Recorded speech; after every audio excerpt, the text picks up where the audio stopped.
ابو داود یو حدیث راوړی دی د انس بن مالک رضی الله عنه وی پیغمبر صلی الله علیه وسلم له یو پیر کجوري راوړی شوې پخوانۍ کجوري وي زړې څومره عاجز انسان دی ګوره نو یې موږ ملګري ورته هم راجمع شو هغه راسره هم کېناستو ما پیغمبر صلی الله علیه وسلم لیدو چې دا کجوره به یې راغسته نو یو یو کجورې داسې کته چې چینجي خو پکې نه دي شوي نو چې کومه به پاکه وه هغه به یې وخوړه کومه برابر وه هغه به یې وخوړه دی ونیو چې دا څنګه کجوري راوړي دي او دا هم چې زما بېزتي وکړه ویله بیله دا کجوري میلاو شو دا هم د کوم ځای نه داسې عاجز انسان کجوري ورته کېښودی شو کومې چې پکې برابر دي هغه یې کتې هغه یې خوړې دې ته عاجزي وایي دا د پیغمبر صلی الله علیه وسلم خوی پیغمبر صلی الله علیه وسلم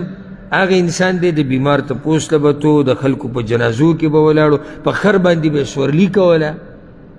که یو غلام مریب وله دعوت ورکړو هغه به یې قبلو